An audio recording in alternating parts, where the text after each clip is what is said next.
बोलिए भारत माता की जय। भारत माता की जय। जय जय श्री राम। जय श्री राम। मर्यादा पुरुषोत्तम भगवान राम के चरणों में शीश नवाता हूँ। माँ भारती के चरणों में शीश नवाता हूँ। श्रद्धेय अशोक संघ हमारे प्रेरणा अशोक हम सबके मार्गदर्शक इनके चरणों में भी शीश नवाता हूँ। मंच पर उपस्थित मेरे बड़े भाई विधान परिषद सदस्य भारतीय जनता पार्टी के जिलाध्यक्ष आदरणीय श्री जितेंद्र सिंह जी,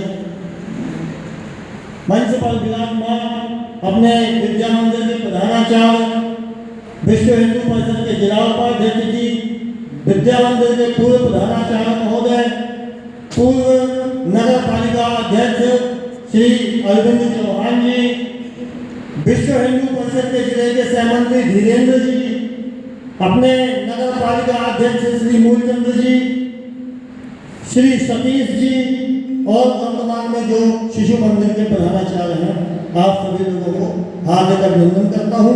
यहाँ पर बजरंग दल के कार्यकर्ता एवं अन्य समाज से आए हुए सभी आगंतुकों का हृदय से अभिनंदन करता हूँ एवं मातृशक्ति का, दुर्गा वाहिनी की बहनों का हृदय से अभिनंदन और आभार व्यक्त करता हूँ कि आप लोगों ने विश्व हिंदू परिषद के कार्यक्रम के आयोजन में उपस्थित हैं। अभी दो बातें सामने आई हैं, प्रमुख विषय पर मैं बाद में आऊंगा, लेकिन जो मुख्य विषय अभी हमारे पूर्व के दो वक्ताओं ने अपने अपने कुछ बिंदु रखे, हो सकता है कुछ लोगों का ध्यान उन बिंदुओं पर गया हो और कुछ बिंदुओं पर न भी गया हो, लेकिन दो बड़े ही महत्वपूर्ण बिंदु हैं। एक बिंदु तो हमारे लिए बड़े गौरव की बात हुआ करती थी बहुत पहले, कोई पूछता था चरखारी के महाविद्यालय का क्या नाम है तो हम लोग परम पूज्य डॉक्टर जी का नाम लिया करते थे, उसके बाद कहते थे महाविद्यालय। तो इसका प्रस्ताव की बात आई है तो मैं पहले ही एमएलसी साहब के सामने आज ये प्रस्ताव रखता हूँ कि भाई साहब पूरा प्रयास करेंगे और आपके छोटे से प्रयास से हम लोगों को वो गौरव तो प्राप्त हो जाएगा। दूसरी, मैं पूर्व चेयरमैन महोदय से कोई ये वचन देता हूँ कि मैं संगठन स्तर पे बड़े पटल पर, संगठन स्तर के बड़े पटल पर ये बात आपकी जरूर है। दूसरी बात मेरे अग्रज महोदय ने की कि वो काम जीवन में मत करना जिससे लज्जित होना पड़े। संघर्ष चाहे कैसा भी हो, टूट जाना लेकिन झुकना नहीं और कदम कदम पर समझौता मत करना, नहीं तो संगठन तुम्हारी बेइज्जती के साथ साथ संगठन की भी बेइज्जती होगी। ये बहुत बड़ी बात कह रहे हैं आज भाई साहब का सानिध्य हम सबको समय समय पर मिलता रहा। सरकारी की संख्या लगभग 60,000 से 70,000 वोटर नगर पालिका में हो, लेकिन उसके अनुपात में जो यहाँ उपस्थित संख्या है, तो एक बार इस चीज का मनन जरूर करिएगा कि क्या अगर कोई मुसलमानों द्वारा आयोजित कार्यक्रम होता, जिहादियों द्वारा आयोजित कार्यक्रम होता, तो क्या ये हॉल भरा होता कि ना होता? उन लोगों ने आप लोगों की संख्या को दृष्टिगत रखते हुए 2047 तक भारत को दारुल इस्लाम बनाने की घोषणा की है। वो ऐसे नहीं करती, उन लोगों ने भी बड़ा चिंतन किया। हम इस बात का उनको चुनौती देते हैं, मंच से भी और संगठन स्तर से भी, और प्रत्येक आधार में हम उनको प्रत्येक स्तर से हम उनको चुनौती देते हैं कि 2043 नहीं तो 1,47,000 तक भी भारत का कुछ नहीं गिरा पाओगे। लेकिन हमको भी अपने स्तर से तैयार रहना होगा, कटिबद्ध रहना होगा, और कटिबद्ध इतनी संख्या के साथ नहीं रहा जाता, विघटन के साथ नहीं रहा जाता, संगठन होकर रहा जाता है। हमारे विचारों की सरकारें हैं, लेकिन सरकारें हम लोगों का स्वाभिमान बचा, हम लोगों की धर्म बचा सकते हैं, संस्कृति बचा सकते हैं, लेकिन हम लोगों का जो व्यक्तिगत स्वाभिमान है वो हमें स्वयं बचाना पड़ेगा। अब प्रमुख बिंदु पर आना हूं मित्रों, राष्ट्रीय स्वयंसेवक संघ 1925 में हुई थी, आप लोगों को भली भांति याद है। संघ का काम व्यक्ति निर्माण का है। संघ ने देश में विभिन्न झंझावातों का सामना किया है, लेकिन संघ का जो कार्य था वो एक मर्यादित और शाखा स्तरीय कार्य था। शाखा को आधार बनाकर कार्य करने का उद्देश्य संघ का था। संघ एक व्यक्ति निर्माण करने वाली संस्था है। परम पूज्य गुरु जी के मन में ये विचार आया कि हमें ऐसे संगठन का निर्माण करना चाहिए, एक ऐसे संगठन की स्थापना करनी चाहिए जो धर्म के लिए सड़कों पर उतरकर आंदोलन करे, क्योंकि संघ की अपनी एक मर्यादाएं हैं। संघ का स्वयंसेवक सड़कों पर उतरकर आंदोलन नहीं कर सकता। तो उनके मन में एक विचार आया गुरु जी के, और सबसे महत्वपूर्ण विचार ये आया कि हिंदू धर्म में ही इतने सारे मत पंथ संप्रदाय हैं और सभी लोग एक मत में एक स्थान पर एकत्रित नहीं आते। यानी कि जो हिंदू धर्म से निकले हुए संप्रदाय हैं उनको छोड़ दो। हिंदू धर्म के अंदर ही कोई शैव है, कोई वैष्णव है, कोई रामानंदी है, कोई श्यामानंदी है, कोई अपने आप को नाथ कहते हैं, कोई अपने आप को बैरागी बोलते हैं, कोई सन्यासी बोलते हैं, कोई किसी गुरु परंपरा से है, कोई किसी गुरु परंपरा से, और सब अपने आप में श्रेष्ठ है, और कोई किसी के सामने झुकना नहीं चाहता और एक स्थान पे एकत्रित नहीं आना चाहता। समाज इससे विघटित है और जिस कारण से भारत को इसकी कीमत भी सदियों से चुकानी पड़ रही है। ये विचार परम पूज्य गुरु जी के दिमाग में है। अपने राष्ट्रीय स्वयंसेवक संघ के द्वितीय सरसंघ चालक परम पूज्य गुरु जी माधवदास गोलवंतर, जिनको हम लोग गुरु जी बोलते हैं, उनके मन में ये विचार एक ऐसे संगठन की स्थापना की जाए जो कम से कम इन धर्म गुरुओं को, इन धर्माचार्यों को, इन हिंदू धर्म से निकले हुए विभिन्न मत पंथ पर बटे हुए धर्मावलंबियों को एक स्थान पर एकत्रित करने वाला संगठन चाहिए और पूरे विश्व में फैला हुआ संगठन, क्योंकि हिंदू केवल हिंदुस्तान में नहीं है, केवल आर्यवर्त में भारत में हिंदू निवास नहीं करता।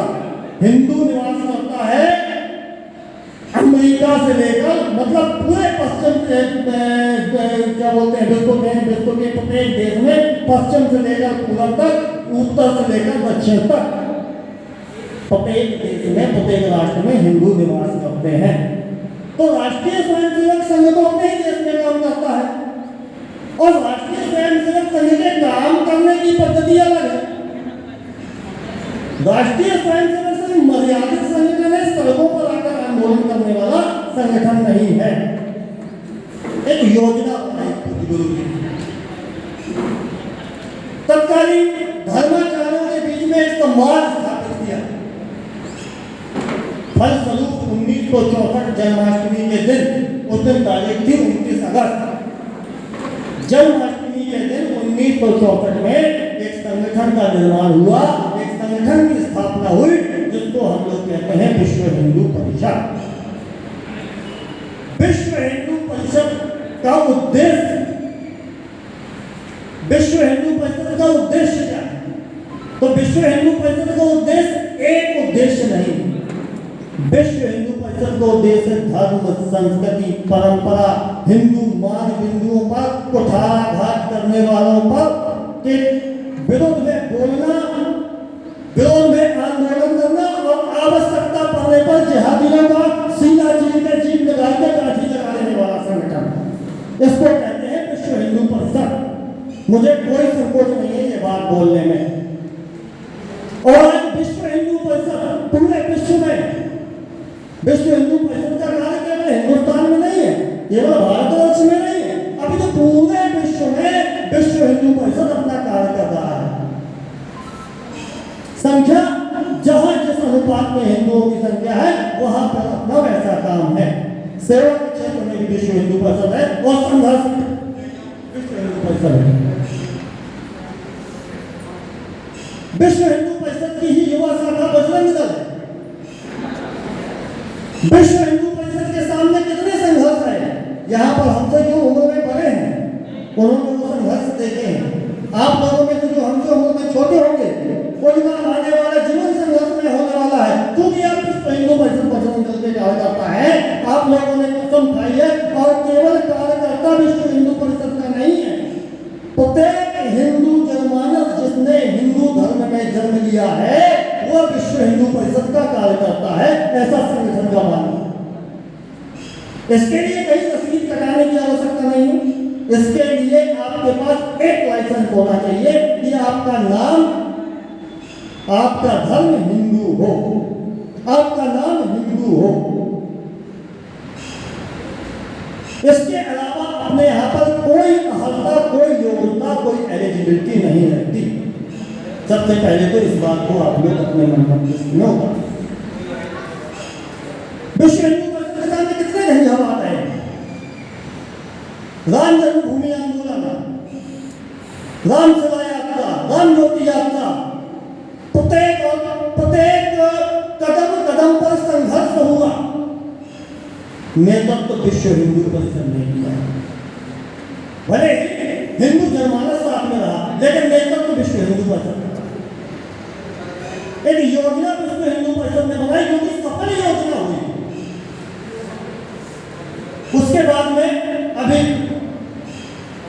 राम सेतु रक्षा मंच के नाम से हम लोगों ने आंदोलन किया था। आप लोगों में से कुछ लोग रहे थे होंगे उस आंदोलन में। अपना भगवान राम द्वारा निर्मित जब लंका पर चढ़ाई करने भगवान राम जा रहे थे तब बानर और भालुओं के सहयोग से एक पुल का निर्माण हुआ था। लंका तक एक पुल का निर्माण हुआ था, राम सेतु का, जिसको तोड़ने के लिए तत्कालीन कांग्रेस सरकार द्वारा एक षड्यंत्र रचा गया और केरल की सरकार उसमें सम्मिलित, केरल की वामपंथी सरकार उसमें सम्मिलित थी। इस देश में कांग्रेसियों का शासन, ज्यादातर राज्यों में कांग्रेस की सरकार थी या कांग्रेस के समर्थन की सरकार थी। शासन प्रशासन में अपने विचारों के व्यक्ति बहुत कम थे। ये लग रहा था कि राम सेतु निश्चित रूप से टूट जाएगा और यदि राम सेतु टूटा तो हमारे देश की संस्कृति छिन्न भिन्न हो जाएगी। इसको कैसे रोका जाए। देश के साधु संतों के सामने ये सबसे बड़ी चुनौती हो चुकी थी। इसको किस प्रकार से बंद कराया जाए, इसको तोड़ना है। इसको किस साधु संत अनाथ लोग कोर्ट में गए, अदालत में गए, लेकिन अदालतों से और कोर्ट से यदि न्याय मिलने लगे तो हम लोगों को घर से निकलने की आवश्यकता नहीं पड़ेगी, क्योंकि कांग्रेस सरकार द्वारा एक हलफनामा पेश किया गया, शपथ पत्र, जिसमें लिखा था राम काल्पनिक थे, राम के द्वारा इस प्रकार का कोई सेतु निर्माण नहीं किया गया। आप लोगों ने सुना है शपथनामे के बारे में? नहीं सुना। राम काल्पनिक थे। कांग्रेसियों का कहना है कि राम काल्पनिक थे। कांग्रेस सरकार द्वारा अंबिका सोनी जो संस्कृति मंत्री थी, उन्होंने एक हलफनामा लगाया और उसमें लिखा कि राम काल्पनिक थे, राम का कोई अस्तित्व नहीं था। हमारे देश में रह करके हमारे ही पूर्वज, हमारे ही आराध्य को काल्पनिक कहने की हिम्मत कैसे हो गई। इस तरह का हलफनामा पेश हुआ है अदालत में और हिंदू समाज शांत बैठा। कैसे बैठा? विश्व हिंदू परिषद ने पुनः एक निर्णय लिया कि हम इसमें देशव्यापी आंदोलन करेंगे, जन जागरण करेंगे और औकात नहीं है सरकार की जो राम सेतु पर हाथ लगा के दिखा दे। एक विशाल जन आंदोलन हुआ। एक समय पे, एक दिन निश्चित हुआ और एक समय निश्चित हुआ और जिला स्तरीय आंदोलन हुआ और पूरे देश के हाईवे जाम कर दिए गए विश्व हिंदू परिषद के नेतृत्व में, जबकि हमारी कहीं कोई सरकार नहीं थी। कितना बड़ा संघर्ष था। सरकार को झुकना पड़ा। दूसरी विजय हमारी ये हुई। ये बड़ी विजय है जहां पे लोग सोच नहीं सकते कि यहाँ एक और पूरी सरकार लगी है, कई प्रांतों की सरकार उनके समर्थन में है और हमारे हिंदू जनमानस की ताकत, हमारे विश्व हिंदू परिषद का नेतृत्व एक सरकार को छुपा कर रख दिया, वो सरकार जिसका समर्थन देश में तो हो ही रहा था, विदेशी शक्तियां भी कर रही थी। कैसे? इन लोगों की संस्कृति का हाथ।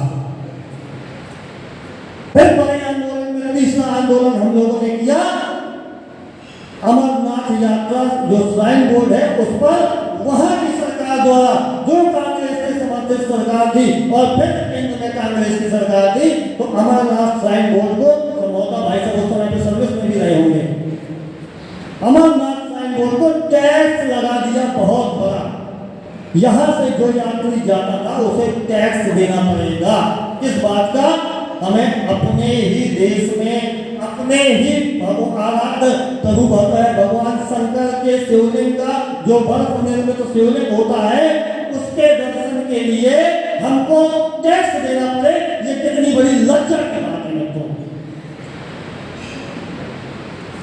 इस पर हम लोगों ने आंदोलन किया, पूरे देश में जागरण हुआ, पूरे देश का हिंदू जनमानस से एकत्रित आया और उस समय की तत्कालीन जम्मू कश्मीर की सरकार को और केंद्र सरकार को झुकना पड़ा और वो टैक्स अमरनाथ श्राइन बोर्ड जो पहले से जिस प्रकार से कार्य करता चला आ रहा था, ये कार्य अमरनाथ श्राइन बोर्ड के हवाले कर दिया गया और आज भी यात्रा अमरनाथ श्राइन बोर्ड द्वारा सुचारू रूप से चलाई जाती है। ये बड़े बड़े विषय हैं। अब छोटे छोटे बहुत सारे विषय, अनगिनत विषय, अगणित विषय, अगणित बिंदु मैं आपके सामने बोल नहीं सकता, और अगर बोलूं तो शायद 24 घंटे से ज्यादा हो जाए कि अगर आपने संघर्ष की कहानियां बताई जाए तो संघर्ष की कहानियां पूरी नहीं होंगी कि 1964 से लेकर आज तक जहां जहां हिंदू मान बिंदुओं के विरुद्ध कोई षड्यंत्र हुआ है वहां पे अपना संगठन छाती तान के खड़ा हुआ है। हम लोग उस संगठन के कार्यकर्ता हैं और उस संगठन पर कार्य करने के लिए आए। अब हम लोगों को आगे करना क्या है? ये तो हो गई संगठन की बात, ये तो मैंने अपने संगठन का बोध करा दिया आप लोगों को थोड़ा सा, लेकिन अब हम लोगों को क्या आगे करना है? क्या एक वोट देने मात्र से हमारे विचारों की सरकार बन गई, इसके बाद हम लोगों की कोई जिम्मेदारी नहीं बचती क्या?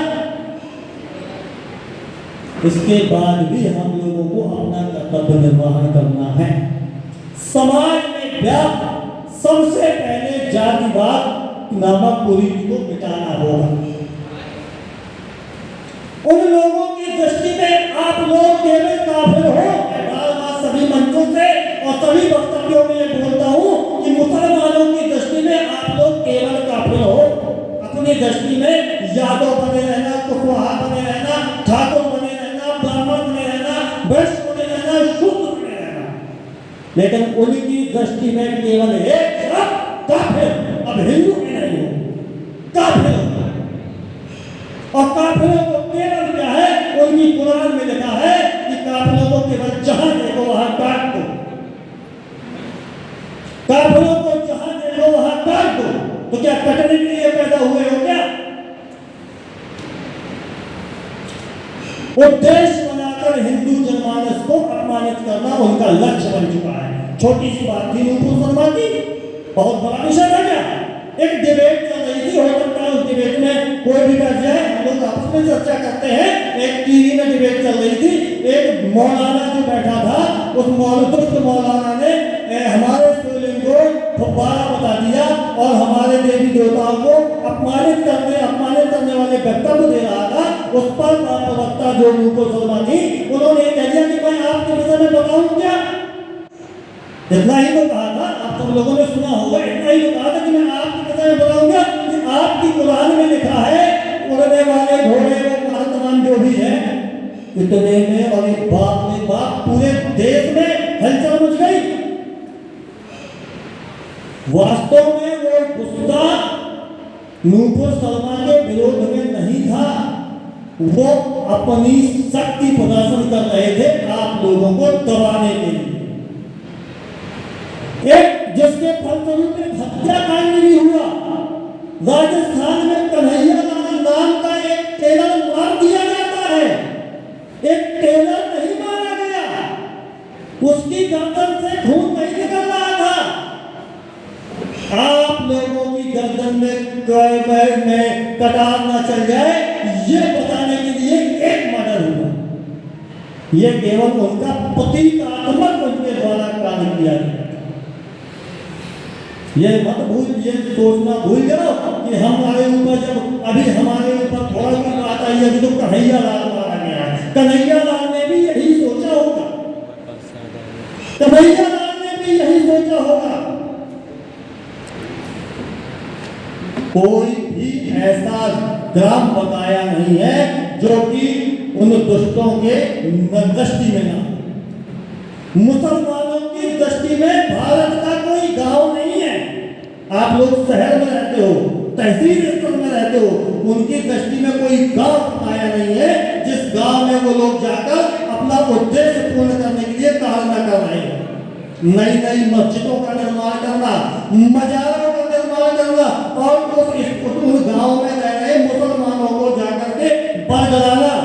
वो मुसलमान हो सकता है आपके सामने राम राम कर रहे हो, लेकिन अब उनका माइंड डाइवर्ट हो चुका है, उनका मस्तिष्क परिवर्तन हो चुका है। वो लोग अपने उद्देश्य के लिए लग चुके हैं और आप लोग अपने घर में शांति से बैठे हैं। आप लोग केवल और केवल अपनी जातियों की गिनती कर रहे हैं। छोटी सी बात हो जाती है तो हाहाकार मच जाता है फेसबुक की पोस्टों पर। मैं देखता हूं छोटी सी बात पर कोई किसी व्यक्ति के लिए बोल दे, कोई किसी के व्यक्तिगत बात कर दे तो जातियों पर आ जाते हो। कहां की एकता है? वो लोग इतने बड़े उद्देश्य 56 देशों में आप लोगों के खिलाफ 56 देश खड़े हो गए और एकमात्र देश उसमें भी अकेले नहीं अपने लिए स्वयं के लिए खड़े नहीं हो पा रहे हो। लज्जा का विषय है, लज्जा का विषय है। उनके लिए 56 देश है। एक बात विचार करिएगा मन मस्तिष्क, आखिर कहां तक समझाया जाए? छोटी छोटी बातों पर जाति जाति की पोस्टर डाले जाती है। हम लोग विश्व हिंदू परिषद बजरंग दल में के कार्यकर्ता है, पदाधिकारी और कार्यकर्ता सामान होता है संगठन का। जितनी जिम्मेदारी मेरी है उतनी ही आपकी है। यदि कहीं किसी प्रकार का कोई कार्य हो रहा हो तो हमको उसमें तत्काल रोकना है। हमें आपस में नहीं लाना, विचार भी नहीं लाना, वरना जो एक दो पीढ़ी पहले पूर्वजों ने गलतियां की हैं उसकी दशा उसका दर्द जो आज तक भोग रहे हैं आगे आने वाली पीढ़ी भोगने लायक नहीं बचने वाली। और इस बात को आप सब लोग समझते भी हैं और जानते हैं। एक उद्देश्य को लेकर के कार्य करना है, एकता से एकता वो क्या बोलते हैं ना, कविता याद करके आया था, दिमाग में नहीं आई है। यदि एक रहोगे, वो मिसाल वाला जो कहानी है, बोले एक साथ है, एक सिंगल लकड़ी टूट जाती है और इकट्ठा होती है तो टूटती नहीं है। बहुत अच्छी कविता है। तो हम लोगों को समय समय पर हमारा संगठन हमें मार्गदर्शन देता है। हम लोगों को समय समय पर हमारे बैठे हुए जो अनुभव है इनका सानिध्य मिलता है। आप सब लोगों के साथ में संगठन है, आप लोग सब लोग संगठन के साथ हैं। हम लोगों को अपने देश के लिए, अपने मातृभूमि के लिए, अपने जीवन मूल्यों के लिए, हिंदू जीवन मूल्यों के लिए सतत संघर्ष करना है। इसी के लिए जीना है, इसी के लिए मर जाना है। और मृत्यु तो सबकी होती है। ये मत सोचो कि आज हम बच जाएंगे, आज हम बच गए। एक ना एक दिन मृत्यु सबकी होनी है, लेकिन वो मृत्यु हो जिसमें दुनिया जिसको विश्व याद करे, ऐसी मृत्यु को हम लोग प्राप्त हो। अगर हम लोग अपने लिए, अपने जीवन, अपने हिंदू मानदंडों के लिए संघर्ष करते हुए मृत्यु को प्राप्त हुए तो निश्चित रूप से हमको मोक्ष मिलेगा। और यदि विधवा की भांति जीवन जिएंगे तो हम लोगों को मोक्ष मिला, हम लोग प्रेत बनने लायक भी नहीं रहेंगे। बहुत ज्यादा समय न लेते हुए मैं आप लोगों से केवल इतना ही आग्रह करूंगा कि अब अगला जो भी कार्यक्रम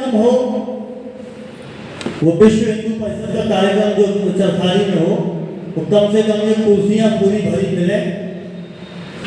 इसी आग्रह के साथ वंदे मातरम, जय श्री राम।